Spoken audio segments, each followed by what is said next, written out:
आज हम लोग बात करेंगे कि जब भी आप किसी साइकियाट्रिस्ट से मिलने जाते हैं या कोई भी डॉक्टर से मिलने जाते हैं तो उसको किस तरह से सही रूप में हम लोग यूज़ कर सकें। बेसिकली क्या है कि किसी डॉक्टर से मिलने जाते हैं तो उनके पास बहुत सारे मरीज़ उनको देखने होते हैं या पेशेंट भी जो आते हैं उनके पास भी समय की कमी होती है। तो कैसे सही ढंग से जो भी टाइम मिलता है डॉक्टर के साथ अपॉइंटमेंट का उसको अच्छे से हम लोग यूज़ कर सकें, तो उसके लिए कुछ बातों पर ध्यान रखना ज़रूरी है। जैसे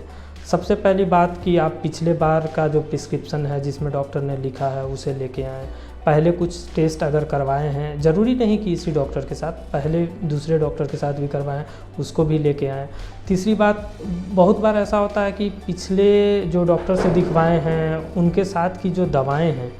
जो क्लियर नहीं लिखी रहती, तो वैसी स्थिति में या नाम भी बहुत एक ही दवा के अलग अलग होते हैं, जिसके कारण बहुत बार डॉक्टर को भी दिक्कत होती है कि उससे कैसे समझ पाएंगे कि वो कौन सी दवा है। तो ये अच्छा रहेगा कि अगर वो पहले जो दवाएं चली हैं उसके जो स्ट्रिप्स हैं, जो दवाएं हैं जो खाली भी हो सकती हैं, पहले वाले जो स्ट्रिप्स हैं उसे साथ में लेके आएँ। तीसरी बात कि जिस सिम्टम्स के लिए आप दिखाने के लिए आ रहे हैं उस पे ज़्यादा फोकस किया जाए कि पिछली बार जो तकलीफ़ थी उसमें कितना आराम हुआ या उसमें क्या बढ़ोतरी हुई या उसमें और ख़राबी आ गई, इस तरह से, और नए चीज़ क्या उत्पन्न हुए, या अगर